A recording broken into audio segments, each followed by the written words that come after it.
It's a sunny afternoon in the 1970s, and before you stands a modest three-bedroom house on a quiet street in Lakewood, California. The owner, a Douglas aircraft line worker named Hank, walks out to his front lawn holding a cast metal eagle. It was called a Freedom Flyer, and Douglas gave them out to every worker that finished paying off their VA-backed mortgage. Hank made his final mortgage payment earlier that week, and now he's nailing the eagle above his garage, the same way several of his neighbors along that street had already done, each eagle marking another family that had reached the end of their loan, declaring their freedom from mortgage debt. For Hank, that eagle was the culmination of several decades of steady factory work, and now it was a marker of his house, where he owned the deed outright and held a property that he could pass on to his children. That eagle is where my dissertation begins, because it captures the moment when the post-war homeownership system was working precisely as it was designed to do.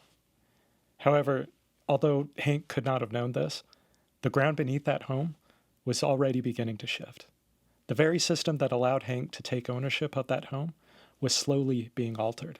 Now, that bit of tension between a system that had been working and a system that was slowly being rewired, that sits at the center of my dissertation, which I've titled When Housing Worked.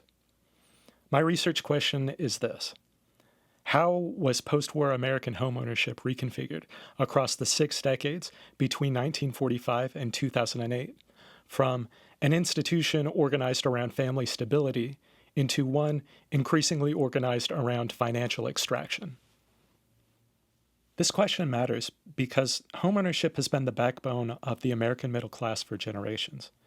And the conversation about why homeownership now feels out of reach for many Americans is hotly debated. Some people blame housing policy, others point to high interest rates, and just about everyone agrees that the prices are too high. My dissertation argues that this conversation is missing a deeper part of the story. Homeownership isn't faltering because of one bad law or a single crisis event. It was re-engineered gradually, decision by decision, across decades, until a system that was built to give families stability had slowly become a system built to extract value from them. That reframing matters for historians trying to explain the 2008 financial crisis, and it matters just as much for anyone today who wonders why their parents could buy a home on one working income and they most likely can't. I chose Lakewood as my case study because it tells this story so well. It was a patch of farmland where over 17,000 homes were built in just a few years in the early 1950s, specifically to house Douglas aircraft workers. The city's housing stock, its demographics, and its economic activity are thoroughly documented, so I can follow a single, coherent community through the whole 60-year arc of my study. Lakewood's story captures this segment of history perfectly, from its founding boom through the deindustrialization that hit Douglas and its workforce in the 1970s, and then into the securitized mortgage era that produced the 2008 crisis. This follows a methodological framework of moving from a localized case to a national claim that is most closely associated with Kenneth Jackson's work, Crabgrass Frontier. My primary source base draws on several kinds of evidence. From the Huntington Library, I'm working with the Lakewood Park Corporation's original marketing and promotional materials, which lets me trace exactly how the pitch to prospective homebuyers changed over time. From the Reagan Presidential Library, I'm drawing on the deregulation era policy records that reshaped mortgage finance starting in the 1980s. From LA County, I'm using the deed and title records to track ownership and financing patterns house by house. From the Federal Home Mortgage Disclosure Act, I have lending and foreclosure data for Lakewood zip codes, which helps me quantify what the archival material describes qualitatively. I'm also using DJ Waldy's memoir, Holy Land, both as a primary source in its own right and as an on-the-ground check against what the institutional records claim. Using these primary sources and data sets, I'm combining traditional archival synthesis with quantitative approaches that are rather exciting modes of analysis made possible by training customized neural nets.